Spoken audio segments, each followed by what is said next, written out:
బాధ్యత లేకుండా, ఒక రాజకీయ పార్టీకి ఉండవలసిన లక్షణాలు లేకుండా బురజల్లే కార్యక్రమం చేయడం అది తప్పు. ఇప్పటికే ప్రజలు వీళ్ళ మీద ద్వేషించే పరిస్థితికి వచ్చారు, అసహించే పరిస్థితికి వచ్చారు. మీకు ఓటు వేయలేదని రాష్ట్రం మీద ద్వేషం పెంచుకోవడం మంచిది కాదు. రాష్ట్రంలో విధ్వంసం సృష్టించడం మంచిది కాదు. ఈ విషయం గుర్తుపెట్టుకోవాలి. మీరు చేసిన పనికి మీకు ఓట్లేయలేదు. మీ అరాచకాలకి ఆ రోజు ప్రజలు తీర్పిచ్చారు. ఈరోజు ఇలాంటి అరాచకాలు ఇంకా చేసి, విధ్వంసాలు చేసి, నేరాలు ఘోరాలు చేస్తే మిమ్మల్ని రాష్ట్రంలో కూడా ఉండేరు. ఇంట్లో నుంచి బయట కూడా రాలేరు. గుర్తుపెట్టుకోండి. ప్రజా జీవితాలతో ఆడుకోవద్దండి. మీరు చేసిన తప్పుడు పనుల వల్ల కొన్ని లక్షల మంది నాశనం అయిపోయారు. 1,40,000 కుటుంబాలు ఈరోజు ఇళ్లలోకి నీళ్లొచ్చి సర్వస్వాన్ని కోల్పోయారు. ఇంకొక పక్క 2,50,000 మంది, దగ్గర 2 లక్షలు కాదు, 6,80,000 మంది, 7 లక్షల మంది ఒక వారం నుంచి ఒక మానసిక క్షోభ అనుభవిస్తున్నారు. ఇంట్లో నుంచి బయట రాలేరు, నీళ్లు లేవు, కరెంటు లేదు, ఇంకొక పక్క అన్ని ఇబ్బందులు, తినడానికి తిండి లేదు, పిల్లలకు మంచినీళ్ళు కూడా ఇవ్వలేకపోతున్నారు.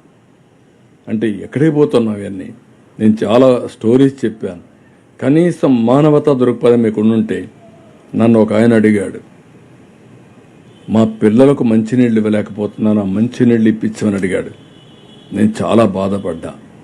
ఒక కన్న తండ్రి ఆవేదన, 3 రోజులుగా పిల్లలకు మంచినీళ్ళు ఇవ్వలేకపోవడం. ఇంకొకటి ఇక్కడికి వెళితే 1 సంవత్సరం బాబుని తీసుకొని తండ్రి వచ్చేసాడు, భార్యను వదిలేసి వచ్చాడు. అంటే చనిపోతామని అనుకుని కనీసం నేను పోయి నా కొడుకుని బతికించుకుంటే కనీసం న్యాయం చేసేవుతానని వచ్చాడు. కానీ మనసు క్షోభిస్తూ ఉంది. ఒక మాట అన్నాడు, సార్ ఏం చేస్తారో చేయండి, నా భార్యను తీసుకురండి. నేను అడిగాను, ఎందుకు వదిలేసి వచ్చావంటే, ఈ బాబు కోసం వచ్చాను. నేను వచ్చేవాడిని కాదు అంటే, భార్య బిడ్డ మధ్యలో నలిగిపోయి బిడ్డను బ్రతికించుకోవడానికి భార్యను కూడా త్యాగం చేసే పరిస్థితికి వచ్చాడంటే మనం గుర్తుపెట్టుకోవాలి. కడాన సెంటిమెంట్ ఎంత ఇదిగా ఉంటాయంటే, ఒక ఆడబిడ్డ తండ్రి చనిపోయాడు, ఈవిడ బతకడానికి పారిపోవచ్చు. ఆవిడ ఏడుస్తూ అక్కడనే కూర్చొని, నా తండ్రి శవాన్ని పోస్టుమార్టం పంపించండి, అంత్యక్రియలు చేసే అవకాశం నాకు అనిపించండి అని ఏడ్చే పరిస్థితి వచ్చింది. అప్పుడు వెహికల్ పెట్టి పంపించాం. ఇవన్నీ చూస్తే మీకు బాధ్యత అనిపించదు?